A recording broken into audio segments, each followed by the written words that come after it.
I'm Jeneline Mercado. I'm a mom. I'm an actor. And hobby ko to, magmotor.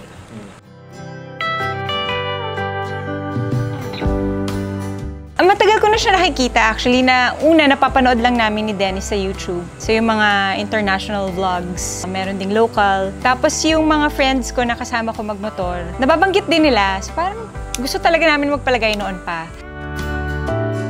Yung time na yun, hindi kami makapag-decide pa kung ano ba yung motor na lalagyan namin. Pero ngayon dahil may mga favorites na kami, so sabi namin, pwede dito na lang sa ATV, tapos yung kay Dennis naman dito sa Scrambler niya. So finally nakapag-decide kami and eto na, nandito na yung unit.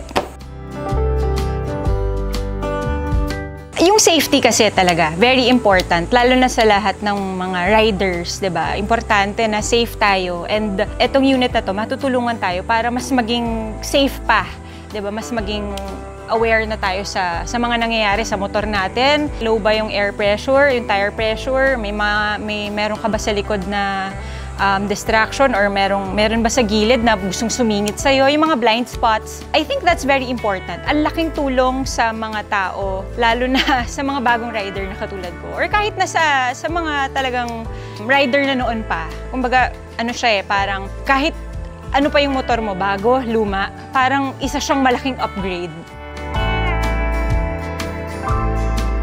Actually, na-overload ako kanina nung sinabi na ang dami palang nagagawa talaga nito. Pero pinaka-favorite ko yung camera. Yung camera, yung tire pressure. Kanina lang, hindi ko nalaman na yung air pala nung tires ko sobrang baba na.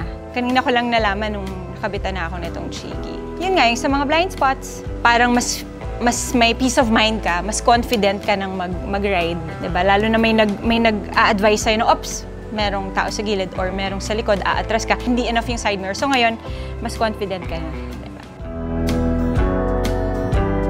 Of course, oo naman.